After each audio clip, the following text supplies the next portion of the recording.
ভাই এই চার্জারটা পাল্টে দেন তো। ভাই এটা তো আমার দোকানের প্রোডাক্ট না, আপনি কোন জায়গা থেকে নিছেন? অন্য কোনো জায়গা থেকে নিছেন মনে হয় এটা। কি বলতেছেন আপনি? এইটা তো আধা ঘন্টা আগে আপনার দোকান থেকে নিয়ে গেলাম। আমার দোকান থেকে নিছেন? কার কাছ থেকে নিছেন? ভাই যে আইফোনের কেবলটা পাইছি।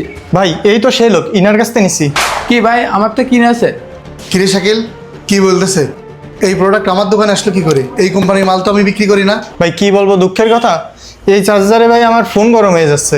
আর তারপরে উনি বলছিল 15 মিনিটে ফুল চার্জ, এখানে 4 ঘন্টা ভাই চার্জে দিয়ে রাখছি, তারপরে এখনো 10% হয়েছে মাত্র। ভাই একদম মিথ্যা কথা, এরকম কোনো মাল আমি বিক্রি করিনি। কন্তে না কন্তে গুলিস্তানের মাল নিয়ে এসে এখন আমাকে কথা কচ্ছে। এই পাগলামি মারা কথা বলার জায়গা পাও না, না কাস্টমার মিথ্যে কথা করছে না।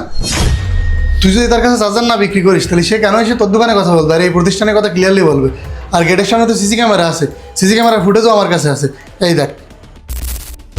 সর্বনাশ করেছে, সিসি ক্যামেরা আছে মনে ছিল না, ধরা খেয়ে গেলাম। ভাই ভাই ও ভুলভাল দেখাচ্ছে ক্যামেরায়, ও উনি না। কি ভুলভাল দেখাচ্ছে? ওই যে অরেঞ্জ কালারের টি শার্ট পরা আমি। একে তো বাটপারি করেছিস, তার উপরে আমার আর তারে মিথ্যাবাদী বানাচ্ছিস না? একদম লাথি মেরে এই প্রতিষ্ঠানের থেকে তোরে বের করে দেবো। বেয়াদব, সত্যি করে বল কি ঘটনা? আসলে ভাই আপনি যখন দোকানে ছিলেন না। ভাই এটা ভালো দেখে চার্জার দেন তো। নতুন চার্জার? না না, এটা দেওয়া যাবে না। ওই যে গুলিস্তানের মাল রয়েছে, টেকনিকটা এবার কাছে চালাই দিতে হবে। ওই মাল 50 টাকায় কিনা 300 টাকা লাভ হবে, ওইটাই দিই, নিচেই আছে। ভাই এটা ভালো চার্জার আছে, স্পেশাল 450 টাকা চলতেছে। এখন অফারের সময় আপনি যদি নেন মাত্র 350 টাকায় নিতে পারবেন। ভাই অফারের জিনিস তো খুব বেশি একটা ভালো হয় না, এটা কি ভালো সার্ভিস দেবে? ভাই কি যে বলতেছেন, এই চার্জার আমি নিজে একটা ইউজ করতেছি। আপনার এই চার্জারে 15 মিনিটে ফুল চার্জ হয়ে যাবে। যদি কোনো সমস্যা হয় তখন আপনি আমারে বলবেন, আমি আপনার নিশ্চয়ই এটা নিয়ে যান।